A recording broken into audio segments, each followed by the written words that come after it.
இந்த ஆட்சி முறை இதுவரை ஆட்சியில் இருந்து அதிகாரத்தை சுவைத்த அண்ணா திராவிட முன்னேற்ற கழகம், திராவிட முன்னேற்ற கழகம் உள்ளிட்ட கட்சிகள், அதனோடு தொங்கு சதையாக இருக்கிற கூட்டணி கட்சிகள், இந்த கூடலூர் மக்களின் அன்றாட அடிப்படை தேவைகளை கூட நிறைவேற்ற மக்கற்ற ஒரு ஆட்சி முறையை தான் இதுவரை இந்த நிலத்தில் வேர் பரப்பி ஆண்டு கொண்டிருக்கிறார்கள்.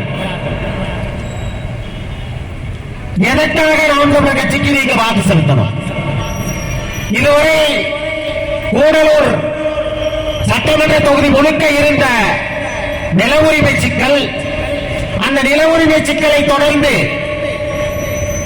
பிரிவு 17 நிலங்களில் கட்டுமானங்கள் எழுப்பக்கூடாது, அப்படி கட்டுமானங்கள் எழுப்பினால் அந்த கட்டுமானங்களை வருவாய்த்துறை, வனத்துறை இடித்து அப்புறப்படுத்தும் என்று இருந்த சூழலை நொறுக்கி இதே காந்தி திடலில் சுற்றுச்சூழல் உணர்திறன் மண்டலம் என்று தமிழக அரசும் உச்சநீதிமன்றமும் அதனை அமல்படுத்த துடிக்கிற போது அதனை எதிர்த்து ஒட்டுமொத்த கூடலூரும் கிளர்ந்தெழுந்து போராடியது.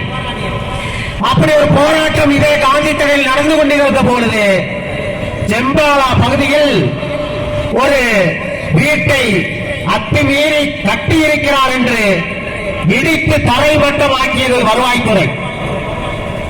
அப்படி வருவாய்த்துறை இடித்த வீட்டை, அந்த வீட்டை ஏன் இடிக்கிறீர்கள் என்று கேட்டு அந்த வீடை கட்டிய நபருக்கு அல்லது அந்த உரிமையாளருக்கு பக்கபலமாக நிற்க கூட தகுதியற்ற கட்சிகள் தான் இந்த திராவிட முன்னேற்ற கழகம், அண்ணா திராவிட முன்னேற்ற கழகம். அப்ப நம்ம செஞ்சது என்ன? நாம் தமிழர் கட்சி பிள்ளைகளுக்கு இதனால் தான் நீங்க வாக்கு செலுத்தணும். ஏன் இதுவரை வருவாய்த்துறை நிலங்களில் வீடு கட்டினால் இடிப்போம் என்று இருந்த நிலையை மாற்றி வருவாய்த்துறை நிலங்களில் கட்டப்பட்டுள்ள வீடுகளை ஏன் இடித்தாய்? இடித்த வீட்டிற்கு நீ உத்தரவை எங்கள் கையில் பிறப்பித்த கொடுத்த பிறகுதான் நீ வீட்டை இடிக்க முடியும். அப்படி ஒரு உத்தரவு இருந்தால் எடுத்துக்கிட்டு வா என்று திருப்பி விரட்டி அடித்தது நாம் தமிழர் கட்சி. இதுவரை அன்று விரட்டி அடித்த நாம் தமிழர் கட்சி என்று வந்து கட்டடத்தை இடித்ததற்கு எதிராக போராட்டத்தை முன்னெடுத்தமோ இதுவரை கூடலில் ஒரு வீடு கூட இடிக்கப்படல. அதனால நாம் தமிழர் கட்சியோட வெற்றி. இதுவரைக்கும் கூடலூர்ல பல்வேறு வனச்சிக்கல்கள், அதுல குறிப்பா 180க்கு மேற்பட்ட நம் உறவுகள் படுகொலை செய்யப்பட்டிருக்கிறார்கள். வருவாய்த்துறை, வனத்துறை, இந்த அயோக்கிய ஆட்சி முறையில் எல்லாம் சேர்ந்து வனவிலங்குகளை ஏவி படுகொலை செய்திருக்கிறார்கள் 180க்கு மேற்பட்டவர்களை. அந்த படுகொலை செய்த அந்த நபர்களுக்காக ஒவ்வொரு இடத்திலும் களத்தில் நின்று போராடி இருக்கிறது நாம் தமிழர் கட்சி.